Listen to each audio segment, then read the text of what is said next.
Assalamualaikum warahmatullahi wabarakatuh. Hai, gimana kabarnya anak-anak hari ini? Sehat kan? Hari ini kita mau belajar tentang warga Muhammadiyah. Islam adalah agama Allah yang diwahyukan kepada para rasul, sehingga hidayah dan rahmat Allah bagi umat manusia sepanjang masa. Bila ajaran Islam yang mulia ini diimani, dipahami, dihayati, dan diamalkan oleh seluruh pemeluknya, maka kebahagiaan hidup manusia di dunia dan akhirat akan menjadi kenyataan. Keluarga adalah kelompok orang yang mempunyai hubungan darah atau perkawinan. Contohnya ada ibu, bapak, anak, kakek, cucu, serta orang tua.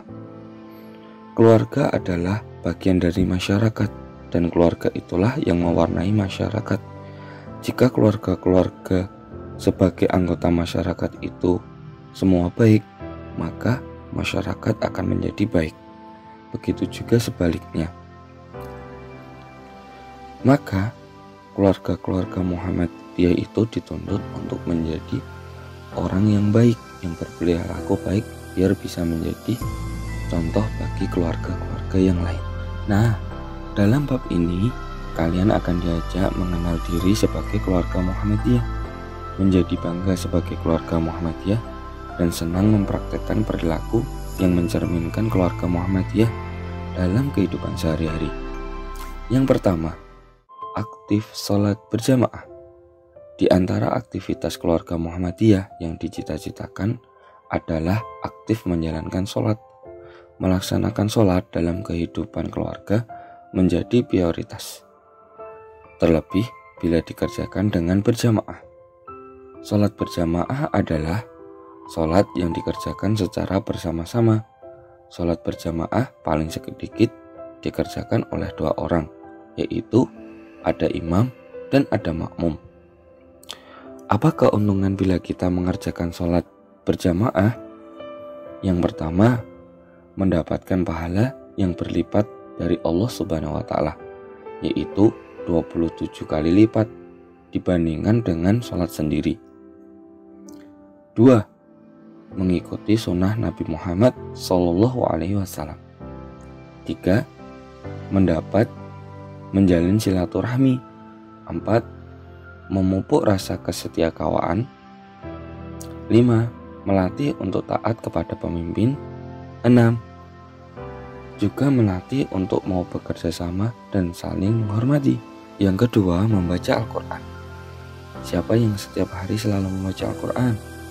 Sudah bisa membacanya kan? Atau masih iqra? Al-Quran adalah kitab suci umat Islam, kitab suci yang paling lengkap dan sempurna.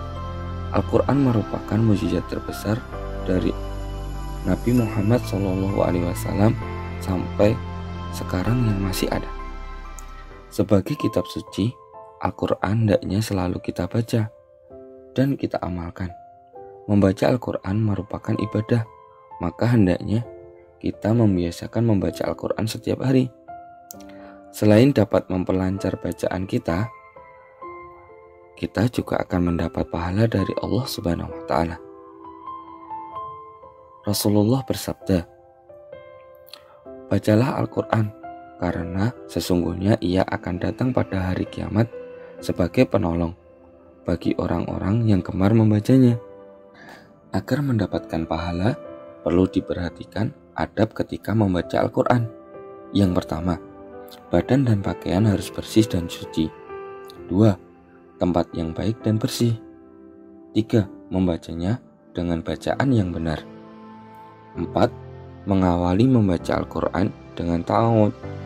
A'udzu billahi minasyaitonir rajim. 5. Membawa Al-Quran menggunakan tangan kanan. 6. Mengakhiri dengan membaca bacaan tasdik. Shadaqallahul azim. Itu tadi adab ketika kita membaca Al-Quran. Yang ketiga, aktif kegiatan keislaman. Islam sangat menjunjung tinggi orang-orang yang memiliki ilmu. Bahkan Allah akan meninggikan derajat orang-orang yang berilmu. Janji Allah itu dijelaskan dalam surat Al-Mujadilah ayat 11, yang artinya, hai orang-orang yang beriman, apabila dikatakan kepadamu, berlapang-lapanglah dalam majelis, maka lapangkanlah.